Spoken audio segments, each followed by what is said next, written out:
Glória a Deus. Hoje está parecendo uma célula, não está? Não está gostoso? Está gostoso demais. Mas, queridos, o nosso próximo convidado dessa noite é alguém muito conhecido por alguns pastores e irmãos da nossa igreja. Ele é pastor, teólogo, professor, doutor em filosofia, pai, marido, músico, palmeirense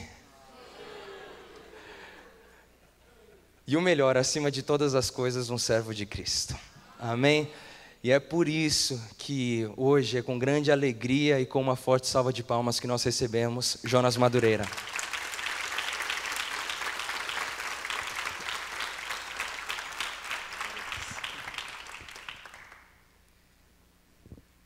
Graça e paz, meus irmãos. Estou muito feliz de estar aqui com vocês nessa noite, por vários motivos. Porque a gente é povo de Deus e todas as vezes que a gente se reúne, Ele está presente. Também para ouvir o Paulinho cantando aqui para a gente essas canções que são tão vivas e tão significativas, num contexto tão árido, onde a música na igreja tem sido tão, às vezes, descuidada com as letras, com a profundidade e o comprometimento com a Escritura. E então eu estou muito feliz de estar aqui com alguns amigos, rever alguns que eu conheço há muitos anos, não é? Outros que eu conheço há pouco tempo, mas a gente tem já tido a oportunidade de caminhar junto e de conviver junto. Eu queria convidar você, sem demora, a abrir sua Bíblia em Gênesis, o primeiro capítulo. Nós vamos falar sobre fé e trabalho, a nossa profissão a serviço do reino de Deus.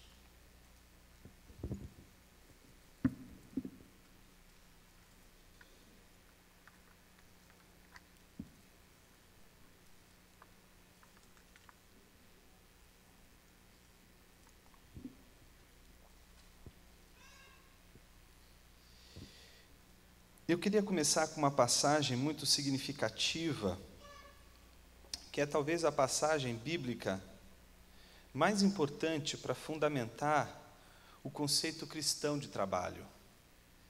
E eu queria ler com vocês. Está em Gênesis 1, versículo 31, e depois Gênesis 2, versículo 2. E Deus viu tudo o que havia feito, e tudo havia ficado muito bom. Versículo 2. No 7º dia, Deus já havia concluído a obra que realizara, e nesse dia descansou. Abençoou Deus o 7º dia e o santificou, porque nele descansou de toda a obra que realizara na criação. Curva a sua cabeça um pouquinho, vamos orar para que Deus nos fale ao coração através de sua palavra. Senhor Jesus, fala ao nosso coração através da tua palavra. E por isso, Senhor, te pedimos, desvenda nossos olhos, porque enquanto os nossos olhos estiverem vedados, não seremos capazes de enxergar aquilo que o Senhor quer nos ensinar. Então, Santo Espírito, visita nosso coração e permita-nos a possibilidade de ouvir tua voz nessa hora e sermos transformados. Mais do que isso, que a gente possa perceber que o nosso trabalho também é um lugar de serviço e de adoração ao Senhor. Que o Senhor nos ajude a enxergar o nosso trabalho numa perspectiva cristã. Essa é a nossa oração. Em teu nome. Amém.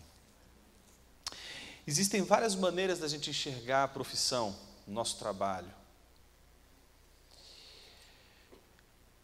Algumas são até anticristãs, outras não cristãs e outras maneiras de se ver são cristãs.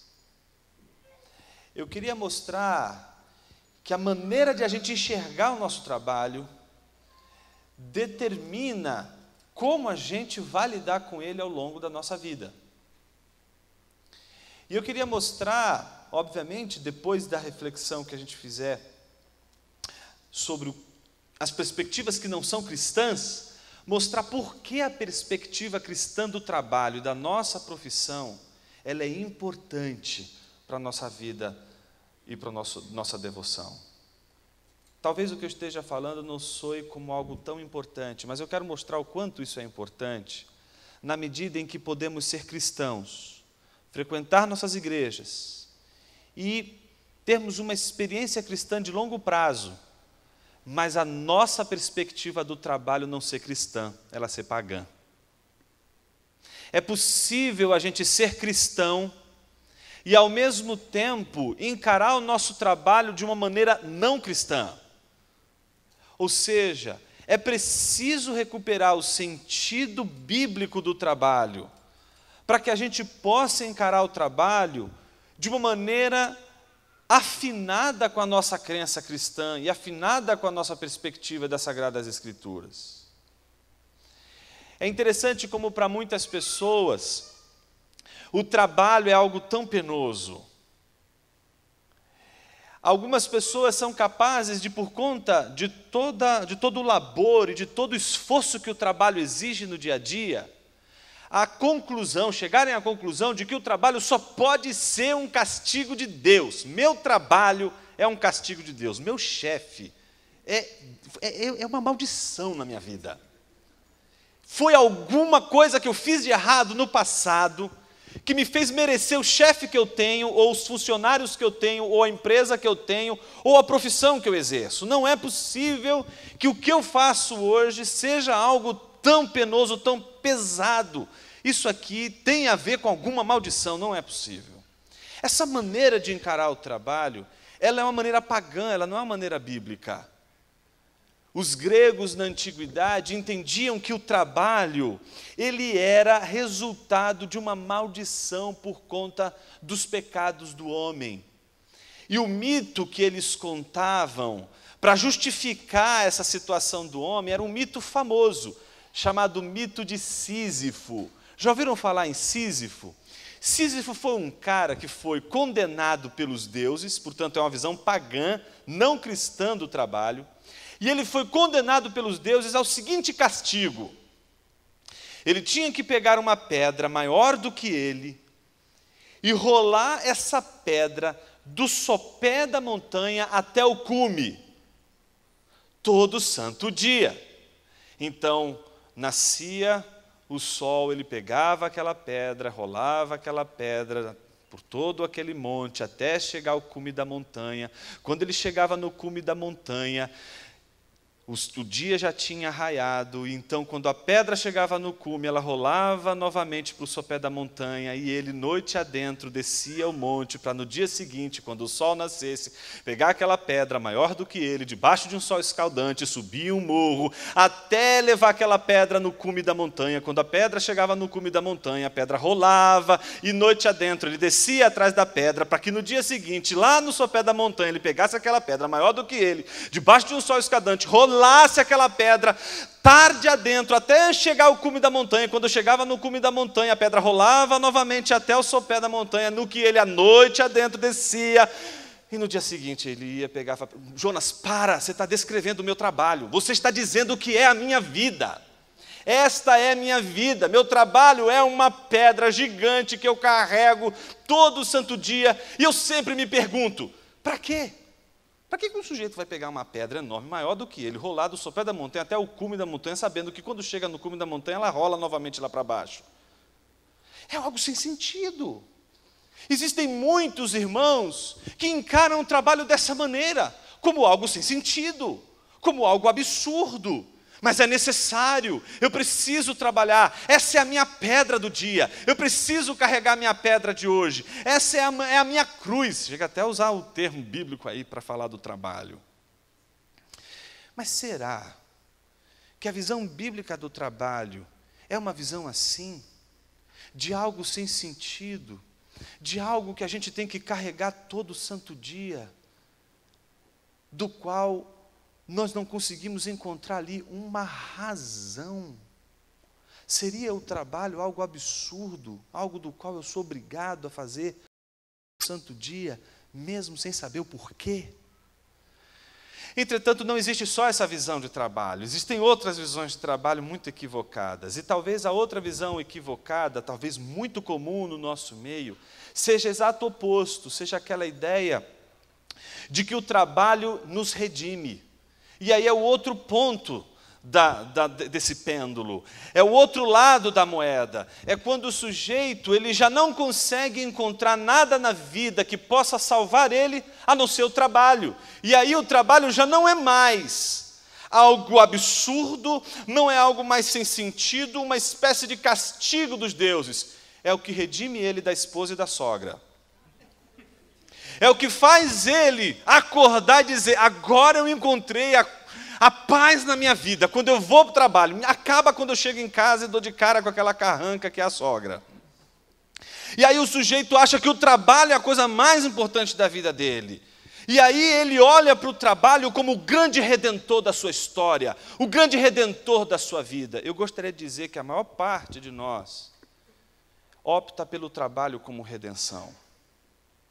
A gente é capaz de acreditar que o trabalho e o nosso esforço no trabalho vai justificar toda a nossa vida, todo o nosso empenho.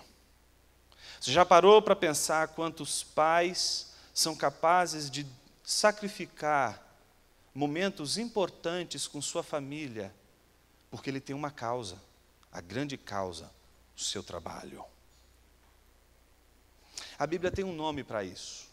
E o nome teológico que a Bíblia usa para isso é muito simples, idolatria.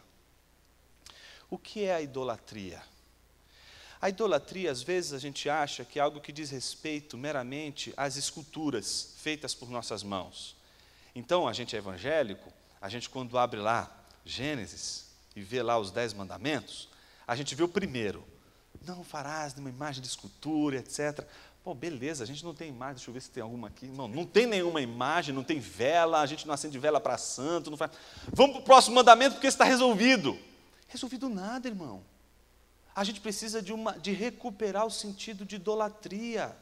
Em primeiro lugar, a gente precisa saber que a advertência da idolatria não foi uma advertência que Deus fez para os pagãos. A advertência da idolatria Deus fez ao seu povo. Os 10 mandamentos não foi entregue para os ímpios, foi entregue para o povo de Deus, porque é o povo de Deus que é tentado, em primeiro lugar, na idolatria. Você e eu somos tentados na idolatria, e a idolatria se apresenta ao longo da história de diversas formas. A gente precisa recuperar o sentido bíblico de idolatria. Idolatria, antes de ser um artefato das suas mãos, antes de ser um construto das suas mãos, é um artefato do teu coração. Teu coração constrói ídolos. E como um coração constrói ídolos? Quando o coração olha para algo que não é Deus, absolutamente qualquer coisa que não seja Deus, e diz, isso aqui dá sentido para a minha vida. Boa parte das pessoas que vivem em função do trabalho e esperam do trabalho a redenção são idólatras, porque elas acreditam que o trabalho dá um sentido para a sua vida. Se de um lado do pêndulo a gente tem aqueles que olham para o trabalho e dizem, o meu trabalho é um absurdo, o trabalho não faz o menor sentido. Outros vão para o outro lado do pêndulo e dizem, não, o meu trabalho é a única coisa que faz sentido na minha vida. E quando você faz isso, você se torna um idólatra. E em geral, a Bíblia nos ensina que ídolos sempre pedem sacrifícios. No altar de um idólatra do trabalho, sempre tem uma criança imolada, sempre tem uma esposa imolada, sempre tem um corpo imolado. Quantos e quantos não fazem promessas, por exemplo, em torno de toda a confiança do trabalho, de que um dia nós teremos tempo para a esposa, tempo para o filho, para a filha, tempo para cuidar do nosso corpo. Porque agora não. Agora é necessário o sacrifício. Todo ídolo pede o sacrifício. O sacrifício de agora, da urgência, do instante, desse momento. Então isso justifica você virar as costas para o seu filho. Isso justifica você virar as costas para a sua esposa. Isso justifica você virar as costas para o seu corpo. Você está vendo o seu corpo se degradar. Você está vendo o seu corpo se perder. Você está sacrificando o seu corpo, sacrificando a sua família. Porque você acredita que no final das contas, o teu trabalho, em algum momento da história, vai redimir você. Você acredita que um dia lá na frente, você vai encontrar redenção. Quantos não fazem planos do tipo, olha, eu vou trabalhar muito agora, e eu vou precisar fazer alguns sacrifícios. Tempo com esposa, tempo com filho, tempo com mim mesmo, eu vou sacrificar tudo isso. Mas a causa é boa. A causa é um sítio, que o cara quer comprar, está entendendo? Porque lá depois, quando tiver 60, 50 para 60, ele se aposenta e vai viver lá no sítio com a família, e quer ver os filhos todos lá. Meu irmão, quando você tiver com 50, 60 anos, seu filho não aguenta mais ver esse sítio. Não quer olhar para esse sítio, não quer ir para esse sítio. Daqui a 30, 40 anos, você não sabe, você não tem controle sobre o dia de amanhã. Onde está a tua garantia de que amanhã esse bendito sítio você vai conquistar? Mas o sujeito acredita. Isso é a síndrome da onipotência ou da pretensa onipotência, o sujeito que se acha poderoso e acha que ele pode garantir o dia de amanhã, acha que ele tem garantias para suportar o dia de amanhã. Então ele faz planos, ele faz um monte de planos. Ele se esqueceu que quem dá a resposta final sempre é Deus. E a gente nunca faz plano desastroso. Você já parou para pensar? Ninguém faz um plano assim, eu vou preparar uma tragédia da minha vida. Minha história de vida tem que ser dramática. E aí eu vou contar a minha história. Não, no fim, eu tenho que colocar um drama lá no meio. Não, a gente quer tirar o drama. A gente quer tirar a tragédia. Não é? O interessante é como o Paulo colocou aqui na hora do louvor. A nossa história, ela tem essa tragédia. Mas a beleza é que ela está sempre no meio, nunca no fim. Mas ela está lá. A cruz está no meio da história. E não tem como você tirar.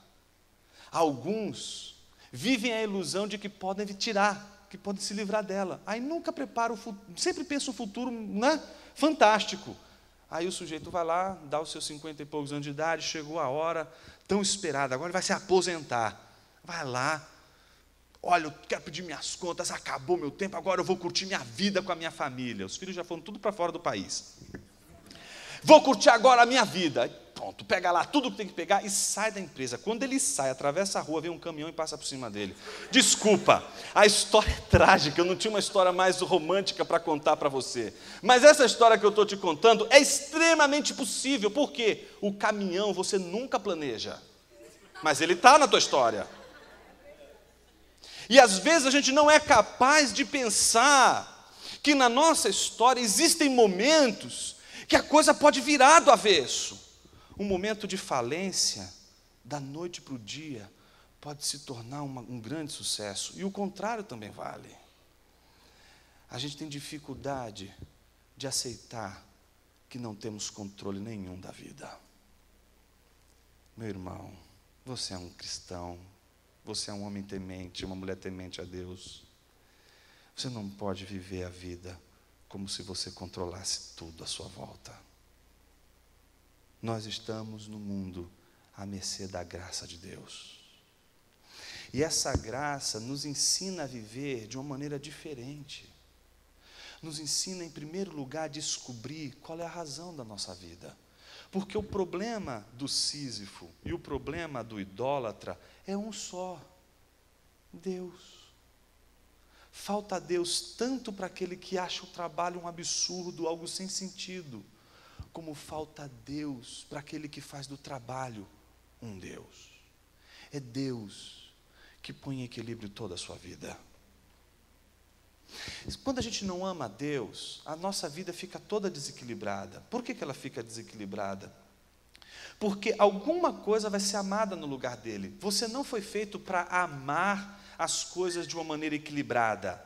Você foi projetado para amar sempre algo acima de todas as coisas.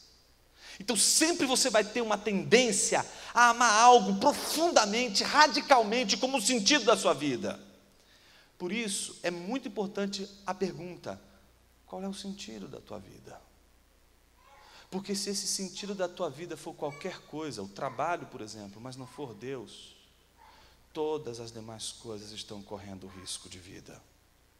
Eu estou falando de idolatria ainda, e mostrando o quanto a idolatria ela é algo terrível no corpo de Cristo, terrível no meio do povo de Deus, porque ela faz com que o povo de Deus entre num desequilíbrio espiritual terrível. A idolatria nos desequilibra. Deixa eu te dar um exemplo. Quando você faz, por exemplo, de um filho a coisa mais importante dessa vida, veja, não estou falando nem do trabalho, estou falando do filho. Você faz de um filho a coisa mais importante da sua vida, um monte de coisas acontecem aí. A primeira coisa que acontece é a tristeza do seu filho, por não ser amado por um pai ou por uma mãe, mas ele só sabe o que é ser amado por um idólatra. E o desespero desse menino, sabe qual é? Ele não consegue suprir suas expectativas, porque ele não é Deus. Ele não é capaz de preencher o vazio do seu coração. Ele não é Deus, mas você fez dele um Deus. E você espera dele o que ele jamais vai poder te dar. A idolatria faz com que a gente espere das coisas o que as coisas não podem nos dar. Um filho é uma bênção, mas ele não pode ser amado como um ídolo, porque quando ele é amado como um ídolo, quem padece é ele e você. Ele, porque não consegue corresponder com as suas expectativas, e você, que não consegue se satisfazer no que ele tem para te oferecer. A mesma coisa vale para o trabalho. Quando você faz do trabalho a coisa mais importante da tua vida, você espera que esse trabalho dê para você coisas que são fundamentais, que preencham a tua vida, que preencham e deem sentido para você. E aí você descobre que não é bem assim, que o trabalho não enche você, não preenche você, não traz plenitude para a tua vida. Porque Deus te fez vazio. Você é vazio. Você não tem um vazio, você é vazio. E o tamanho do teu vazio é o tamanho de Deus. Teu filho não consegue preencher esse vazio, nem tampouco o teu trabalho. Só Deus encaixa direitinho em você. Só Ele preenche todas as tuas expectativas. Mas quando isso não acontece, a gente fica quase que dentro da gente procurando saber o que vai nos fazer felizes. Então imagina um jovem na igreja pensando, puxa vida, o que eu vou fazer da minha vida? Eu preciso, desenvolver uma profissão, porque ele descobriu duas coisas importantes. Ele não sabe cantar, ele não sabe tocar um instrumento musical, não tem os dons e os talentos do Paulinho, por exemplo. E o pior de tudo, ele é tímido e não sabe falar em público, odeia falar em público. Ou seja, para que ele serve na igreja? O cara não sabe cantar, não é? Quando canta, não é? Os males se espantam por outros motivos. O cara toca, até quando ele toca a campainha da casa dele, desafina. Está entendendo? Ele não consegue falar em público, ele não nasceu para falar em público, ele é tímido. Deus deu para ele uma natureza que não é para falar em público. E então o sujeito fica numa crise. Eu quero servir ao Senhor, mas eu não sei tocar, não sei cantar, não sei pregar. Bom, o sujeito diz assim, então eu tenho que entrar numa faculdade, eu tenho que fazer alguma coisa na minha vida. Vou procurar alguma coisa para preencher meu vazio, preciso encontrar um sentido para a vida. Aí ele resolve entrar na faculdade. Aí ele diz assim, quando eu entrar na faculdade, eu tenho certeza que esse vazio vai acabar. Eu vou me sentir feliz, realizado. O sujeito entra na faculdade, aí ele descobre um novo vazio. Um vazio que só vai ser preenchido quando ele sair daquele inferno. Aí ele diz assim, quando eu sair da faculdade, eu vou ser a pessoa mais feliz desse mundo. Aí ele vai lá, nos últimos dias, fica lá do lado, contando, não vê a hora de acabar aquele inferno que é a universidade.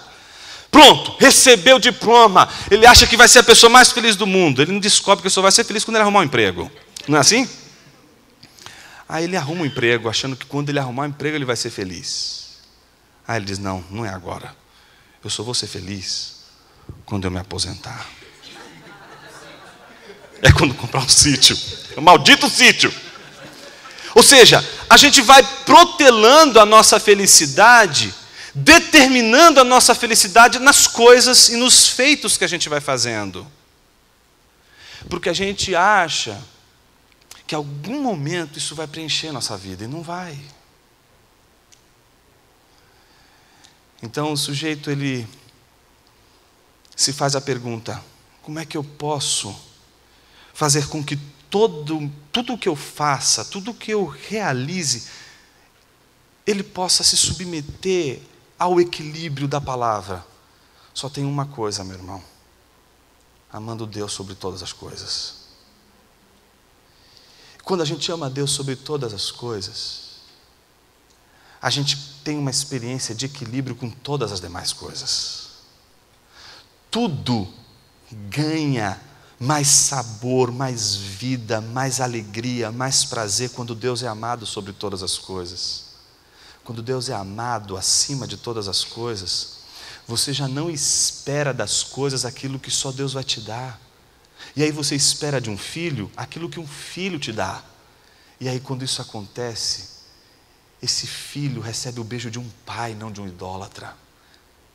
A gente consegue beijar as coisas deste mundo, que são boas, sem esperar que elas façam em nós apenas aquilo que Deus pode fazer.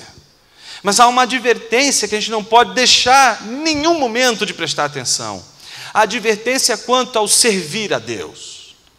Não são poucos, mas muitos que, descobrindo que a vida faz sentido na adoração a Deus sobre todas as coisas, se perguntam: então agora, o que eu faço? Eu abandono o meu trabalho, porque eu não quero mais olhar para a cara daquele patrão. Aquele ambiente é um ambiente do Satã, aquilo ali não é de Deus, aquelas pessoas não são de Deus, falam só besteira o dia inteiro, esse povo não merece a minha presença. Eu vou para a igreja, meu negócio é a igreja, porque a gente acha que trabalhar lá fora não é digno. Essa visão não é bíblica, meu irmão. Sabe por quê? Não há nada nesse mundo que não pertença a Jesus de Nazaré. Tudo nesse mundo tem um dono, e esse dono é Jesus. O dono do teu trabalho não é teu patrão. O dono do teu trabalho não é você. O dono do teu trabalho é Jesus. E isso ganha uma mudança na nossa maneira de ver o trabalho. Porque o trabalho já não pode ser mais algo que eu faço simplesmente para me dar sentido na vida. Pelo contrário, ele é algo que eu faço para descobrir exatamente quem eu sou, e em segundo lugar, para descobrir uma das maiores expressões da imagem de Deus em nós, que é a produção, a criação. Se existe algo que faz com que você se pareça cada vez mais com Deus, é a criatividade. E trabalho é criatividade. Mesmo o trabalho repetitivo, mesmo o trabalho que se faz todo santo dia, este trabalho demanda a criatividade quando essa criatividade é despertada, quando essa criatividade surge. O problema é que a gente não consegue olhar para o nosso trabalho e fazer o que um dia Deus fez. Depois de trabalhar incansavelmente 6 dias, ele olha para tudo e diz assim: como isso que eu fiz é bom. Ele não está preocupado se ele ganhou dinheiro. Ele não está vendido para o mercado. Ele está preocupado com o que ele está produzindo. Se o que ele está produzindo é algo belo, é algo bondoso, algo virtuoso. Você parou para pensar que a maneira cristã de enxergar o trabalho não é uma maneira de enxergar o trabalho como meio para ganhar dinheiro? Porque se você entender que o trabalho é um meio para ganhar dinheiro, você já tem um outro Deus, e o seu Deus tem um nome, chama-se dinheiro. O trabalho, no contexto primeiro das Escrituras, não é aquilo que a gente faz, em primeiro lugar, para alcançar o dinheiro. É, em primeiro lugar, aquilo que a gente faz e que nos dá prazer, porque tem a expressão da nossa identidade. Você já parou para pensar como na antiguidade as pessoas eram identificadas justamente pelo seu trabalho?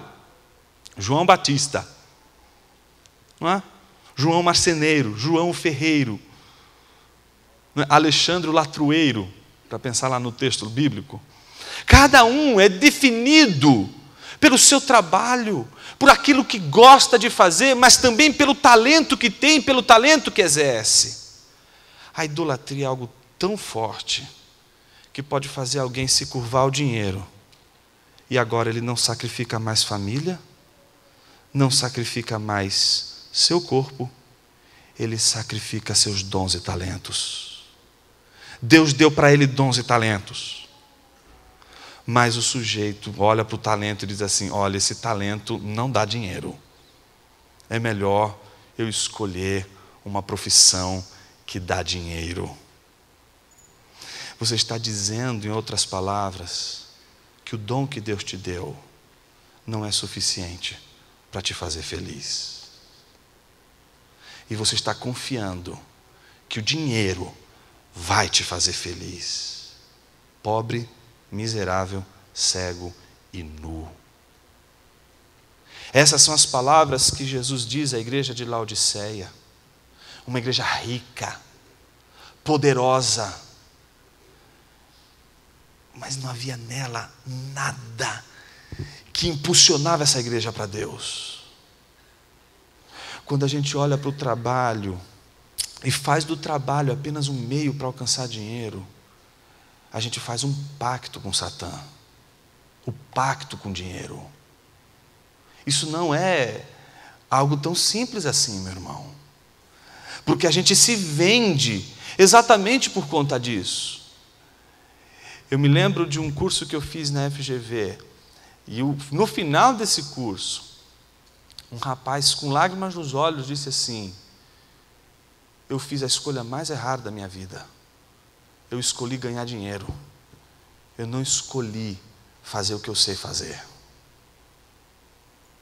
A gente pode fazer escolhas erradas na vida, mas tem o tanto de escolhas erradas que a gente tem um Deus para redimi-las. Deus redime nosso tempo, Deus redime nossa vida, Deus redime sim nosso passado. Mas o que não dá para conviver é com a consciência de que nós nos vendemos. A gente é meio esquisito, porque a gente quer que nossos filhos fiquem na igreja, mas a gente paga a faculdade para eles, para estudar zootecnia. O menino quer fazer zootecnia. O que ele vai servir na igreja? A Arca de Noé já foi, irmão. Não tem Arca de Noé hoje, apesar de, em alguns momentos, a igreja parecer a Arca de Noé. Mas mesmo assim é melhor estar nela do que fora. Então o sujeito quer fazer zootecnia. Não tem, o que ele vai servir na igreja com isso? Então, ele não vai servir a Deus? A gente tem história de homens incríveis que serviram a Deus e que não eram pastores nem missionários. Um deles é C.S. Lewis. Você já deve ter escutado falar sobre ele, sobre as Crônicas de Nárnia, por exemplo. Ele não era um pastor, ele não era um missionário, ele era um profissional como qualquer outro que trabalha naquilo que a gente chama mundo. Ele era um professor de literatura em Oxford, dava suas aulas na universidade. E a sua obra, o seu trabalho, não só influenciou o lugar do seu trabalho, mas influenciou inclusive a igreja, e tem muito pastor sendo abençoado por ele. Em outras palavras, o que eu estou te dizendo, que às vezes a gente precisa perceber que o trabalho é uma maneira de glorificar a Deus.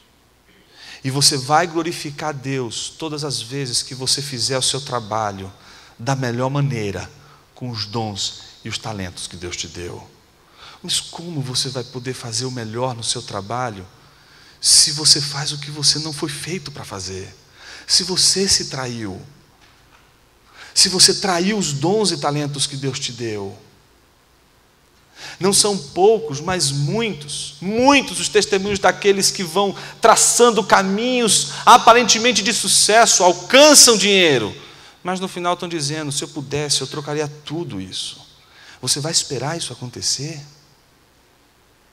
Nós temos as Sagradas Escrituras, que nos ensinam um Deus que trabalhou 6 dias, incansavelmente, não para produzir dinheiro e para ter dinheiro, mas para desfrutar do seu trabalho. O trabalho não é castigo, mas tampouco o trabalho é objeto de adoração. O trabalho deve ser aquilo que a gente faz, e mesmo depois de cansado, a gente, no final de tudo aquilo, a gente pode dizer: valeu a pena. Eu lhe faço uma pergunta nessa noite: os teus dias têm valido a pena? Cada dia que você trabalha, você percebe o significado daquilo para o reino de Deus? Todo o teu empenho, todo o teu trabalho, quando chega o final do dia, você chega cansado, está cansado, mas você diz assim: o dever foi cumprido. Há o desfrute, há o prazer, há a alegria. Não, Jonas, eu estou me sentindo aquele sujeito lá da pedra. Eu me sinto carregando uma pedra, e no final do dia eu quero me livrar daquela pedra. Todo dia eu tento encontrar um meio para me livrar do meu trabalho. Ou então: não, Jonas, eu tenho feito do meu trabalho a coisa mais importante da minha vida. Eu feito ela tão importante que eu já nem oro, nem me dirijo mais a Deus, não desenvolvo mais comunhão com Deus, não tenho tempo mais para Deus. Qualquer uma dessas duas visões não refletem o que a Bíblia nos ensina sobre o trabalho. A única visão que reflete o que a Bíblia nos ensina sobre o trabalho é aquela que nos ensina que no final de toda boa obra a gente tem que desfrutar. Ou seja, é uma proposta de prazer, é uma proposta de alegria. O trabalho não pode ser o fruto de um castigo, nem o fruto de uma escravidão. Ele tem que ser, antes de tudo, a possibilidade do desfrute. Eu termino aqui com uma imagem que eu li num livro esses dias, chama-se Vocação Perigosa, falando sobre o conceito de ministério pastoral e etc. E ele conta a história de um amigo dele, é o Paul Tripp que escreveu esse livro, chama-se Vocação Perigosa. E ele conta a história de um amigo que de repente se encantou com a jardinagem e começou a cuidar de jardim, em especial uma roseira. E ele ficou tão entusiasmado com aquilo que ele se tornou especialista em rosas. Ele sabe tudo sobre rosa. Então ele vive a vida inteira focado na rosa. Tudo que precisam saber, ele sabe. Todos os sites de internet especializados em rosa, em cuidado de rosa, ele conhece todos. Tudo que você quiser imaginar, saber sobre o cultivo de rosas, ele sabe tudo. Ele leu, ele estudou, e incansavelmente ele cuida todos os dias daquele jardim, todo santo dia, todo santo dia. Num dia desses, ele estava lavando o prato e, olhando pela janela, ele viu a roseira. E ele parou tudo o que ele estava fazendo e ficou olhando a roseira e disse: puxa vida, como ela é bonita. Está entendendo a moral da história? A gente pode trabalhar todo santo dia, mas a gente tem que ser capaz de olhar e ver a obra e dizer: é bonito isso aqui. Aí sabe o que ele fez? Em vez de trabalhar como ele ia trabalhar todo santo dia, ele pegou uma cadeira, pôs em frente à roseira e passou aquela manhã inteira contemplando aquela roseira, contemplando a obra de suas mãos, admirando o que o trabalho, a fixação não permitia ele enxergar.